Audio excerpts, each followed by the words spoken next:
Hello and I welcome you all to Global News Factory. I'm your host, Vikrant. Former comedian Zelensky has discovered a miraculous solution to a looming defeat on the battlefield.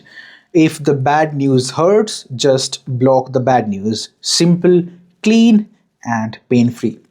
Somewhere in Kiev, a PR team is high fiving.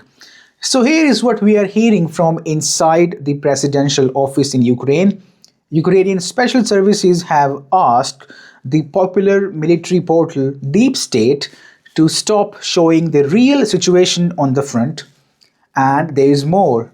The Zelensky administration wants the portal to publish its battle maps with a delay of 1 or 2 days.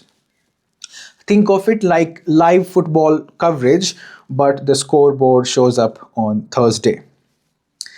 This blackout is not just for one website. New rules have been rolled out for bloggers and war journalists across the country. If you were planning to write about ongoing battles with Russia, please don't. The order is clear.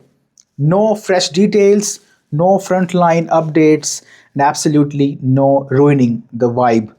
The goal is to keep a shiny illusion alive, an illusion that everything at the front is stable, and that the leadership in Ukraine is fully in control, and that the storm outside your window is actually sunshine with bad lighting. Welcome to Ukraine's very own Ministry of Truth. The channel is government approved, the set is well lit thanks to Russian missiles. Meanwhile, the battlefield tells a very different story, and the story is grim. Not my words, not a blogger's rant. This comes from Maskim Zorin. Now, this person is deputy commander of Ukraine's 3rd Army Corps. He admits the crisis is worsening on several sections of the front. He links it directly to the rapid advance of Russian forces. He even says he has not seen this pace of Russian advance, Russian offensive operations since the start of the war. That is a strong statement. And it slices clean through the rosy picture painted by Alexander Syrskyi, the commander-in-chief who only days ago proudly claimed that Kyiv's troops were inflicting heavy losses on Russia in the Pokrovsk sector. Two top commanders, two opposite stories. One of them is selling hope, the other is describing reality. You decide who sounds like a soldier and who sounds like a spokesperson. Now let's go to Mirnograd, where the map is not abstract, it is personal. Over 2,000 Ukrainian soldiers have been encircled. Heavy fighting is ongoing. The Ukrainian General Staff tried 7 counteroffensives in the past 24 hours. 7. And every single one was repelled by the Russian forces. The Russians did not just hold, they pushed. They went on the offensive and strengthened their positions along the entire perimeter. If that sounds like Pokrovsk deja vu, you are not wrong. Call it Pokrovsk 2.0.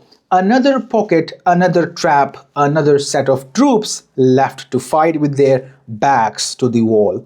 And while those men bleed, Kyiv tightens the news screws so that their families and their country do not hear the story in time. There is one more thread developing, and yes, this one needs a pinch of salt because the reports are coming from pro-Russia war bloggers. The name to note is Boris Zarelevsky, a military expert and former tank officer.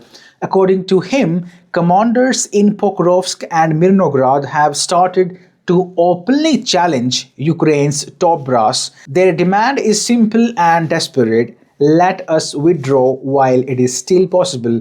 Zelensky says a road of death has appeared because of decisions taken by the Ukrainian command.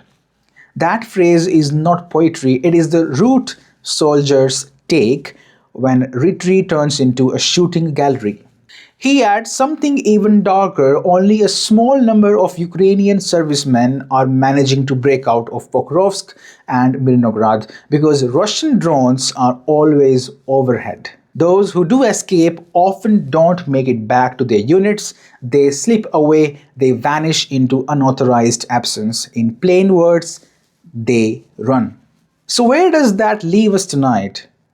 The front is buckling in places, the tempo of the Russian push is high, thousands of Ukrainian troops are in a bind in Mirnograd. 7 counterattacks in a day did not turn the tide. Allegations of commanders defying Kiev are swirling.